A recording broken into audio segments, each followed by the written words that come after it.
Dans cette vidéo, nous allons expliquer les bases de ce qu'est une matrice. On ne va pas donner tous les détails, on renvoie à un ouvrage classique de mathématiques ou au livre pour davantage d'explications. Qu'est-ce que c'est qu'une matrice? On note généralement une matrice avec une lettre majuscule, par exemple grand A ou grand M. C'est tout simplement un tableau rempli de coefficients. Le premier coefficient, on va l'appeler A11, c'est-à-dire pour la première ligne, première colonne. Ensuite, A21, deuxième ligne, première colonne, etc. Et puis, il peut y avoir, par exemple, n lignes. D'accord? Donc, chacun des coefficients sera pour nous un nombre réel. La deuxième colonne, donc c'est première ligne, deuxième colonne, le coefficient, on le note A12, ensuite A22, etc., jusqu'à AN2. On continue comme ça, donc les coefficients ils sont en fait numérotés par des indices I et J, I désignant la ligne et J la colonne. Et donc pour la dernière colonne, c'est donc première ligne, et on va dire qu'il y a P colonne, donc A1P, etc. Et le coefficient tout en bas à droite, c'est celui sur la nème ligne, Pème colonne, donc on le note ANP. D'accord? On peut noter un petit peu plus simplement sous la forme des AIJ. D'accord? Donc je répète que I, ça représente l'indice des lignes, donc I varie entre 1 et N, et J pour les colonnes varie entre 1 et P. D'accord? Et donc on dira que A, c'est une matrice à n lignes et p colonnes, et puis on peut indiquer que les coefficients sont des nombres réels, mais pour nous, ce seront toujours des nombres réels. On peut faire un petit exemple. Qu'est-ce que c'est que la matrice ici 4, 2, moins 1, moins 1, 5, 0. Eh bien, c'est une matrice qui a donc 3 lignes et 2 colonnes. Considérons un vecteur de taille n. On peut à la fois le considérer comme un vecteur colonne x1, x2, etc., xn. Et à ce moment-là, c'est en fait une matrice avec n lignes et une seule colonne. Le même vecteur, on peut aussi le considérer comme un vecteur ligne qui, à ce moment-là, est vu comme une matrice avec donc une seule ligne et n colonnes. Donc les vecteurs sont des cas particuliers de matrice. Maintenant, quand on a une matrice A, ça va être assez utile de la considérer comme une union, par exemple, de vecteurs colonnes. Donc on va noter C1 la première colonne, le premier vecteur colonne de la matrice, C2, etc. Donc les colonnes, on a dit qu'elles étaient indexées par J, et la dernière colonne, s'il y a P colonne, on l'appelle C indice P. La même matrice A, on peut aussi la considérer comme une superposition de lignes. Donc la première ligne, on va l'appeler L1, donc ça correspond à un vecteur sous la forme d'un vecteur ligne, etc. Là, les lignes sont indexées par I, donc la ième ligne, je l'appelle Li. Et puis, si on a une matrice donc avec n lignes et p colonnes, la dernière ligne, c'est L indice n.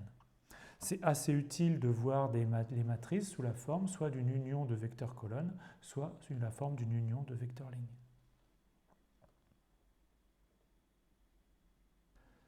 Définissons le produit scalaire dans le cadre général de deux vecteurs de taille n, où je prends un vecteur u de coordonnées x1, x2, etc. jusqu'à xn, et un second vecteur v qui a pour coordonnées y1, y2, etc., yn.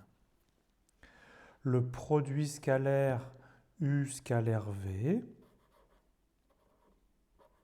donc le point désigne le produit scalaire, c'est par définition x1 fois y1 plus x2 fois y2 plus etc. plus xn fois yn. Maintenant, Donc ça, c'est la définition du produit scalaire.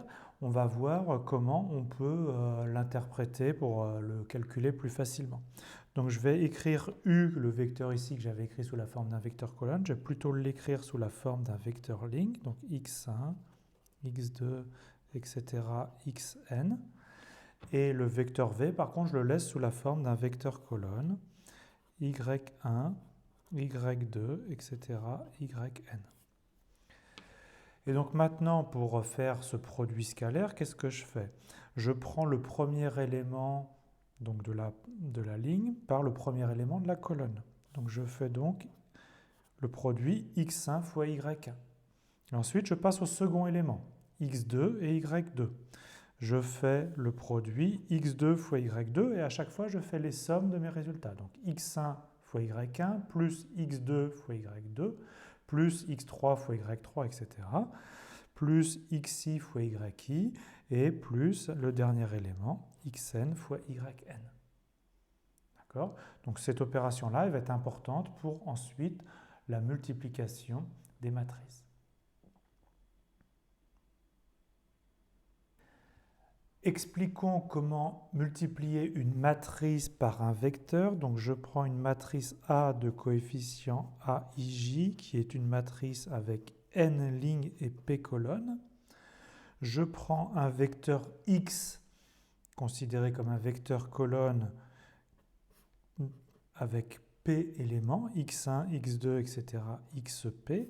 Alors le produit A fois X, c'est un vecteur colonne que je vais noter Y qui lui est de taille n, c'est-à-dire le nombre de lignes de la matrice A.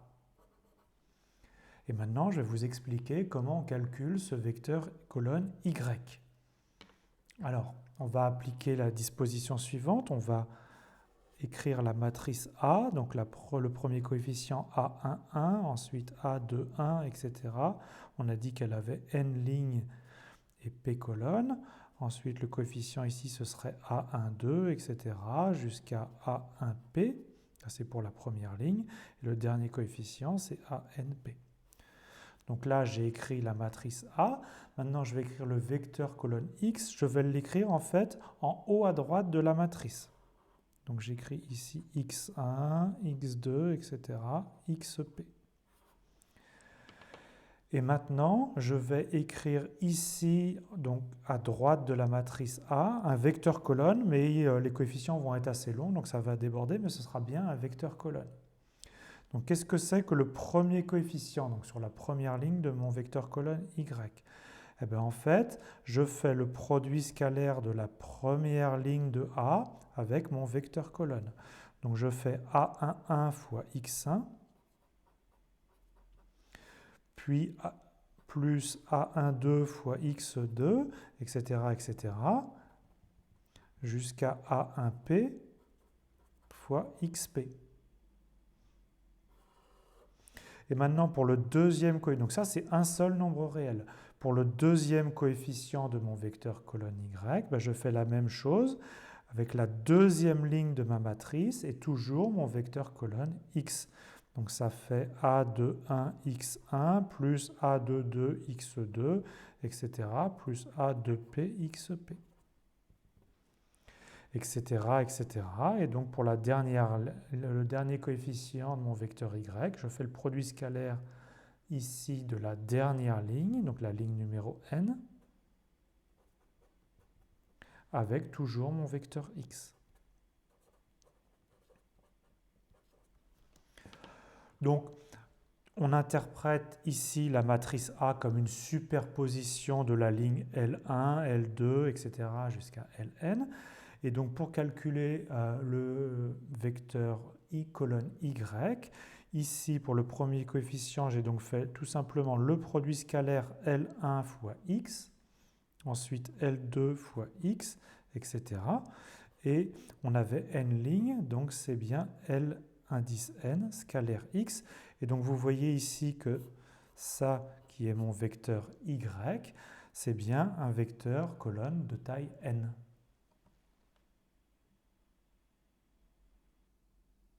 Alors on a dit qu'un vecteur, ça correspond à un point si vous voulez. Par exemple, un vecteur de taille 2, ça correspond à un point du plan, un vecteur de taille 3, un point de l'espace. Maintenant, on a vu que la multiplication d'une matrice par un vecteur, ça donne un nouveau vecteur. Donc en fait, une matrice, ça transforme un vecteur en un autre vecteur, c'est-à-dire par exemple un point du plan en un autre point du plan, ou un point de l'espace en un autre point de l'espace. Donc on va faire un exemple avec une matrice de taille 2 fois 2, que j'appelle Rθ, dont les coefficients sont cosinus θ, moins sinus θ, sinus θ, cosinus θ. Donc ça, c'est bien une matrice de taille 2 lignes, 2 colonnes. Et on va voir que cette matrice-là, ça correspond à la rotation d'angle θ centrée à l'origine. Donc on va l'appliquer à un vecteur x, grand X, de coordonnées petit x, petit y, qui est donc un vecteur de taille 2 qui correspond à un point du plan de coordonnées x, y, si vous préférez. Alors, je fais le dessin.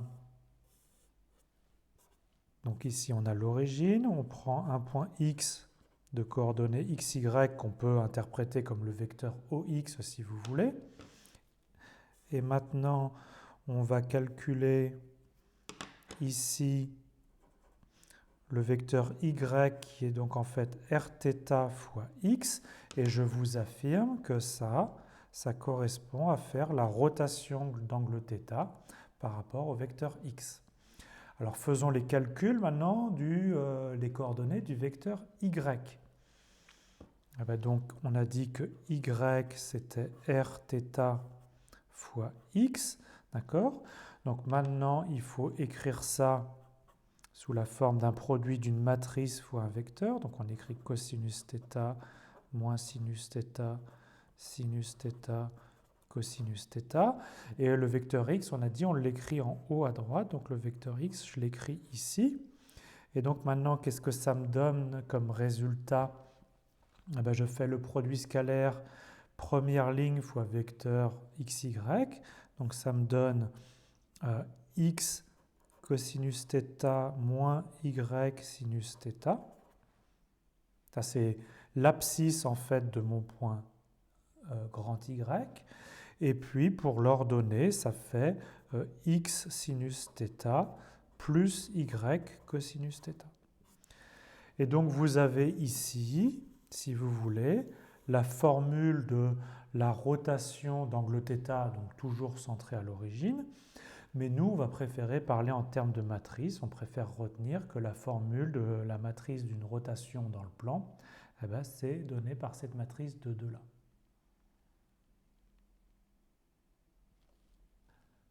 Passons maintenant à la définition du produit de deux matrices. J'ai une première matrice A de coefficient AIJ qui a n lignes et p colonnes, une seconde matrice B de coefficient BIJ qui a p lignes et q colonnes.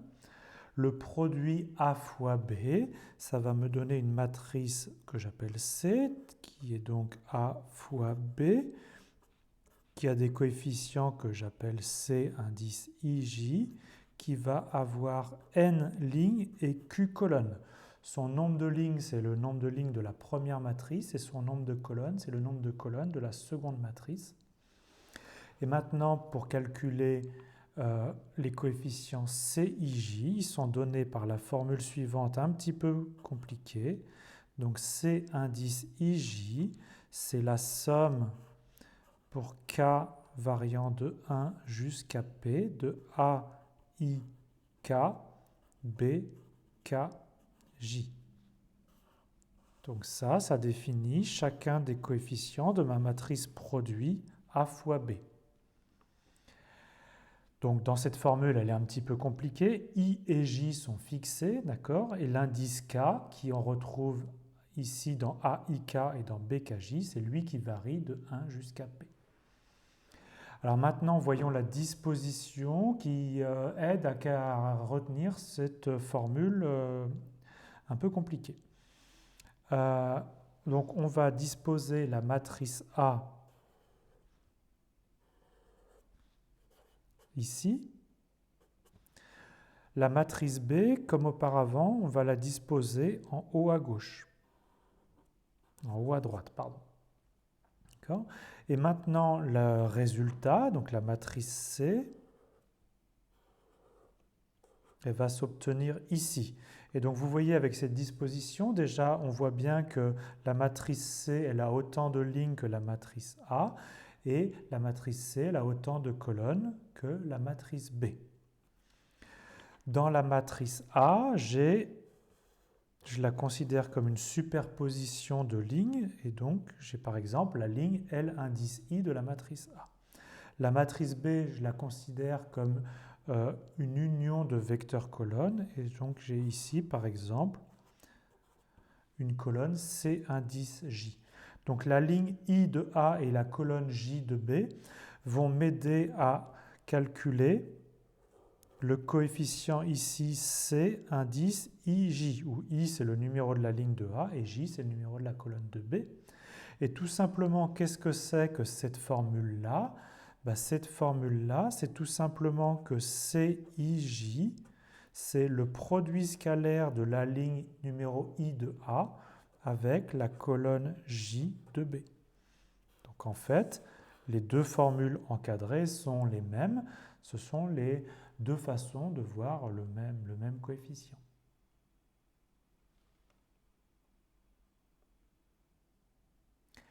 Voici deux matrices A et B. On doit calculer le produit A fois B. Donc pour ça, on va adopter la disposition suivante. Donc je réécris A ici. Donc ça c'est A. La matrice B, je l'écris en haut à droite de la matrice A. 2, 1, moins 1, 0, 3, 1. Donc ça c'est la matrice B. Et donc maintenant ici, je vais obtenir la matrice C qui est le produit de A fois B. Donc déjà, rien qu'avec notre disposition, on va voir que la matrice C va avoir deux lignes, autant de lignes que A, et elle va avoir deux colonnes, autant de colonnes que B. Et donc maintenant, je vais la calculer coefficient par coefficient. Donc on a 4 coefficients à calculer. Donc pour calculer le premier coefficient, je fais le produit scalaire de cette ligne-là par cette colonne-là. Donc ça fait 2 fois 1 plus 1 fois 5 plus moins 1 fois moins 1. Ça fait donc 2 plus 5 plus moins 1 au carré, ça fait 1. Ça fait 8. Pour calculer ce coefficient-là, je fais le produit scalaire de cette ligne-là par la seconde colonne de B. Donc ça fait 1 fois 0 plus 3 fois 5 plus moins 1 fois 1. Ça fait 15 moins 1, ça fait 14. Ce coefficient-là, je fais le produit scalaire maintenant de la seconde ligne par la première colonne. Ça fait 6. Et maintenant, pour le dernier coefficient, produit scalaire de la seconde ligne par la seconde colonne, ça fait 2. Et donc voici le calcul du produit A fois B.